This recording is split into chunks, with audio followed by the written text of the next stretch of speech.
Speaking for the first time after he took to Twitter to mobilize support for flood victims in Chennai and Tamil Nadu, in an exclusive interview to NDTV, actor Siddharth has said the floods were of such proportions that no government in India would have been able to tackle it efficiently. Asked why he went on to social media, Siddharth said it was probably because for the first time in his life he had lost a home. Tejas caught up with the star in Cuddalore. For the past several days, he has been someone who has become an epicenter of organized help for flood victims, not just in Chennai, but across various parts of Tamil Nadu. He's not just been tweeting, but also going out to understand for himself what's really happened, extending help, asking others to help, getting himself really dirty here on the grounds, the muddied waters of Tamil Nadu. Joining us here is actor Siddharth, who is just now in Cuddalore district. And Siddharth, you have gone to various places. What was your initial assessment? That's right. First, let me just clarify that we were doing a lot of work on the ground in Chennai, which is basically RJ Balaji, myself and our team. We have a huge team of volunteers. So there was a lot of panic on the social network about Cuddalore, and people were saying you're concentrating too much on Chennai. You need to come and show some attention to Cuddalore. So Balaji and I decided that it's time we brought some of our team here and did a on-the-ground assessment just to realistically know what's happening and what we can do. So first of all, just to give you an idea, what you're looking at around here is principally the damage that Cuddalore district has faced. So first, let me tell you the good news. The good news is that it's not as bad as they're saying it is on social media. Obviously, it's bad, but let me first tell you that the main damage to Cuddalore district happened during the rains around Diwali. Correct. What they saw after was not as bad as what happened during Diwali. So when we came here initially, I drove through Cuddalore town, and Cuddalore town looked absolutely normal. And let me tell you, my team and I have not had our legs dry for about 5 days. We've had water till above our knees in Chennai. So when we came here, we were expecting the same, but Cuddalore town is completely dry. So we said we'll do the external areas and in fact the interiors. So I just want to read out a list of places that we had seen in Cuddalore town.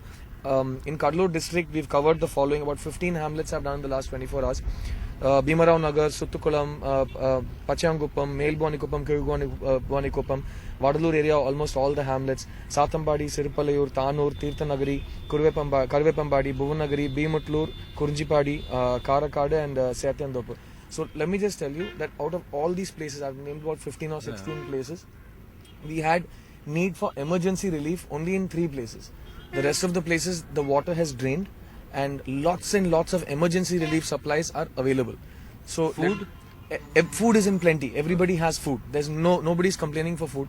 Now let me first say this, the main intention here is that if anybody's sending big containers of emergency relief supplies, please don't do that right now, because it's not going to be of any consequence. It's going to get wasted. So what I've been speaking to is local volunteers, local NGOs, the local police as well as IS officials here. The need of the hour is very simple. You need to go with volunteers, with police protection to the really small hamlets. For example, the place that I found the most damage was a small place called Siripalayur. Only about 50 or 60 families. Now, the reason that they're not getting their supplies is the saddest part of what's happening across Cuddalore district is that on the main roads, people who already have supplies and who don't actually have an emergency need for supplies are attacking relief vehicles. They are opening the trucks and they are emptying the trucks and running away with supplies. Even though they don't need it at all. I'm really sorry, I might sound a bit callous here. I've seen it myself. I might sound callous here, but please, this is not an intention to make another human being look bad, but this is what is happening on the ground. The ones that already have are getting more. The ones that don't have any are not getting any, because it's a question of giving the greedy and not the needy. There are lots of people who are just stopping vehicles and taking free handouts. Let me tell you, Cuddalore district has seen the worst in both Thane as well as tsunami. I've met families that lost people during these 2 crises, and they've said we faced these giant crises. This is nothing compared to that. But having said that, the biggest problem in Cuddalore district is 2 things. Number one, they've lost agricultural land. So what you're seeing here is not a lake. It's agricultural land that's become a water body. So when the Periyar Lake becomes full, they open out the shutters and they let water out, and that water has gone and completely raised the water level on the fields till the point that it reaches the main roads. So right now the 2 problems that Cuddalore is having is a lack of agricultural land. So there's a lot of loss for agriculture, and they've also lost their basic employment. So these are not things that emergency relief workers can help with. Right. The other thing is that people think people are in water, they don't have a way to go out. The few hamlets that were washed away during the Diwali rains have all been evacuated and put into relief centers, and the relief centers are plenty stocked.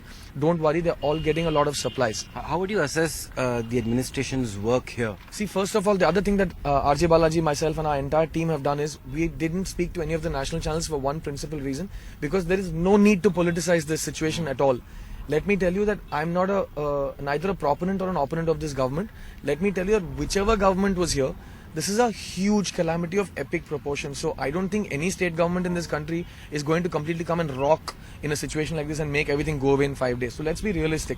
I have personally not seen any problem with the way the administration has taken care of things, and I've met so many wonderful workers from the corporation, the local police, the NRDF, the Navy and Army commandos. They've all gone out of their way, and most importantly, the common man, especially the youth of Tamil Nadu and the youth across India, has really rallied up with the people of the state, and they've come out in huge numbers. An army professional has been quoted as saying that this is one of the first few crises where they saw more volunteers than victims, which is an amazing sign. Okay, let's go back to the day it all started, because you began tweeting about it, you began saying, I'm an affluent person, I'm an actor, and this is happening in my house. You had to run to your terrace. What were your thoughts at that point of time? Okay, Because forget my thoughts at that point of time, because that's a bit dramatic. I'll tell you what the actual that's ground reality. No, the That's actual. reality. I'm giving you a little more of a ground reality. In the 15 villages that I just visited in Cuddalore over the last 24 hours, more than 60% of them have power.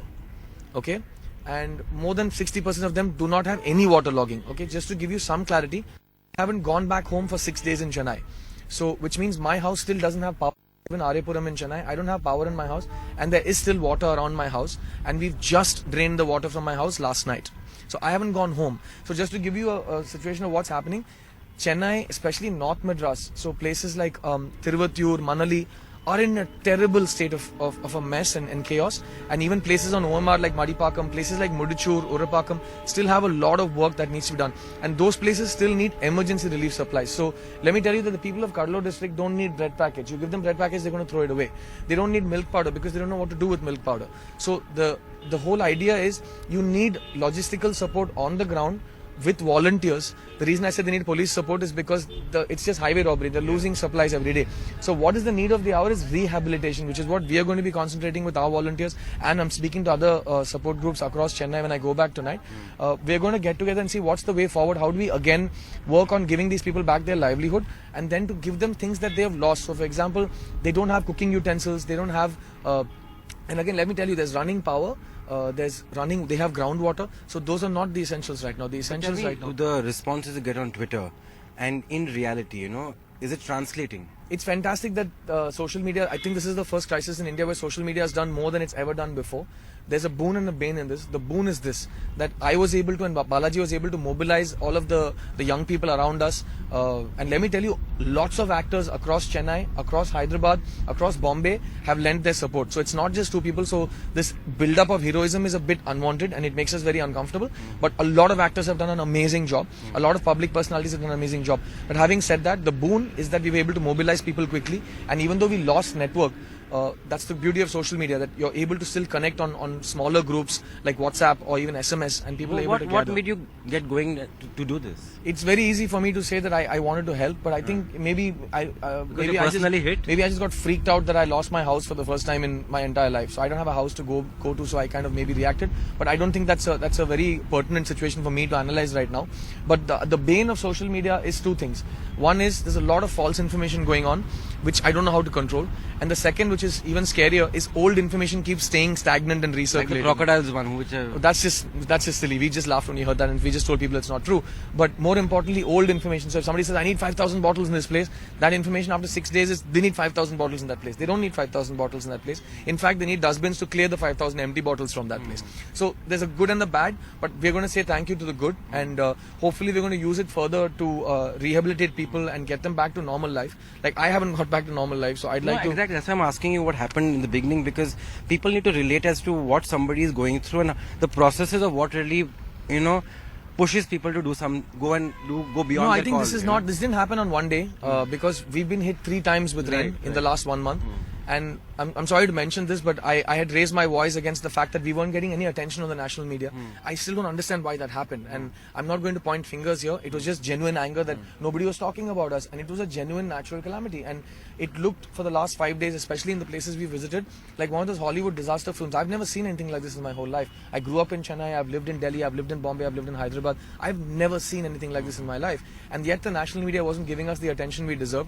I think finally it started happening now. I just hope it goes forward from there. And people need to know that rehabilitation is a very long-term thing. It's not something that right now the overwhelming support that people have shown, the big heart they've shown is great, but it's not just enough to keep sending containers and containers of immediate relief items to these flooded areas, because they're just going to go to waste. There are people who are stockpiling them. Relief camps are overstocked. Everybody's got food. So right now, for example, you have like 1 million sanitary napkins, but you don't have women's underwear for the sanitary napkins to be used in. So the beltless sanitary napkins don't mean anything, right? So it's a problem. So we need to kind of address those kind of practical problems. The other thing is, most people require bedding, most people require blankets, most people require shelter. So out of these three things, blankets and bedding we can give, but shelter needs to be done on a very large administrative logistic level. And I'm sure that's going to be part of the plan. I'm sure the government has that plan. We're going to meet people and kind of figure out what to do.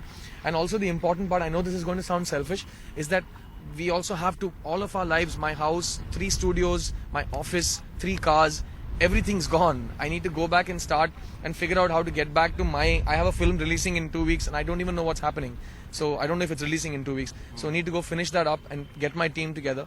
All of my crew and all the friends I have are all working on relief work. Filmmakers, actors, technicians, assistants, employees, labor, everybody's working on the same thing.